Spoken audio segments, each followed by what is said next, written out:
বার্নপুরে জবরদখল করা ইসকো কারখানার কোয়ার্টার দখলমুক্ত করতে গেলে এলাকায় উত্তেজনা সৃষ্টি হয়। দখলদারদের হাতে আক্রান্ত হন ইসকো কর্তৃপক্ষের শীর্ষস্থানীয় আধিকারিক। যদিও এমন অভিযোগ অস্বীকার করে ওইসব আবাসনের দখলদার বাসিন্দা, তারা পাল্টা অভিযোগ করেছেন কোনো সময় না দিয়ে জেসিবি নিয়ে উচ্ছেদ অভিযান করার সময় তাদেরকে মারধর করা হয়েছে এবং বাড়িতে থাকা জিনিসপত্র বাইরে ফেলে দেওয়া হয়েছে। তারা বলেন পূর্ব কোনো সতর্কতা না দিয়ে আচমকা এসে ভাঙচুর করতে থাকে তাদের বাড়িঘর। এমনকি ছেলে বাড়ি ফিরে আসার অনুরোধ জানালেও তারা শোনেননি। তারা ঘর থেকে নিজেরাই সকল জিনিসপত্র বার করে ঘর ভাঙচুর করে ফেলে। কিছু বলেননি, তাহলে ও ছেলের কাছে বাইরে কাজ করতে কারখানাতে। আমরা বললাম যে দেখো ওখানে জিনিসপত্র আছে, ও ছেলেটা আসুক দিয়ে ভাঙাচোরা করবে। তো সব জিনিসপত্র বার করে দিয়ে সব ভাঙা করতে গেলো আর সবাই মারতে লেগে গেলো। এখানে ওর বাবাটা হলো কিডনি পেশেন্ট। ওর মা বারবার করে বললো, ওর বাবাও বললো যে এখন ছেলে বাড়িতে নেই, বাড়িতে জিনিস আছে, আমরা বার করতে পারবো না। আর যে ওর ছেলেটা যে ডিউটি গেছিলো, ওর বউ প্রেগনেন্ট, তো ভারী ভারী জিনিসগুলো কী করে উঠাবে? তো বললো কি দুদিন আমাদেরকে টাইম দাও, আমরা জিনিসগুলো এসে বার করে দেবো।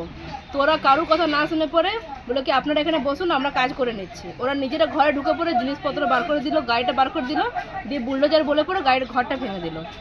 অপরদিকে অভিযোগ উঠছে দখলদারদের হাতে আক্রান্ত হন ইসকো শীর্ষস্থানীয়। কেবল আক্রমণই নয়, তার সাথে চলে অকথ্য ভাষায় গালিগালাজ। এসেছিলাম বার্নপুর সিনেমা হলের ওয়ালের ডেমোলাইজ করতে। আচ্ছা, তা করতে ইডি সাহেব ছিল, প্লাস জিএম ছিল, প্লাস এ ছিল।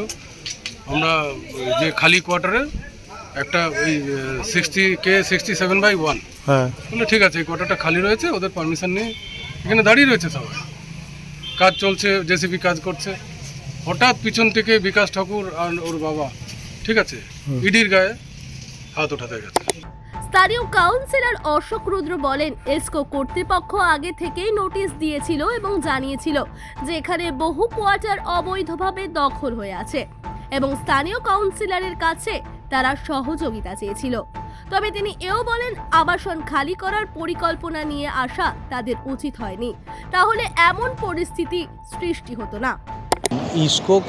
ইসকো আমাদের অনেক দিন আগেই, আমি যেহেতু স্থানীয় পৌরপিতা, আমাদেরকে ইসকো জানিয়েছিল, তারা যেমন নোটিশও দিয়েছে, আমাদেরকে জানিয়েছিল যে এখানে অনেক কোয়ার্টার বেদখল হয়ে আছে, তো এগুলো নিয়ে আপনাদের সহযোগিতা চাই। তো আমাদের বক্তব্য ছিল ইসকোর একটা অংশের সহযোগিতায় এই বেদখলগুলো হয়ে আছে, তো ইসকোকেই দায়িত্ব নিয়ে এগুলোকে সরাতে হবে। এখানে আমাদের কোনো বক্তব্যও নেই, এখানে আমাদের কোনো ভূমিকাও নেই। স্থানীয় বাসিন্দাদের দাবি তাদের যদি 2 দিন সময় দেওয়া হতো তাহলে এমন বিশৃঙ্খলা পরিস্থিতি সৃষ্টি হতো না। আসানসোল থেকে জয়ন্ত সাহার রিপোর্ট, আর ভেনম নিউজ।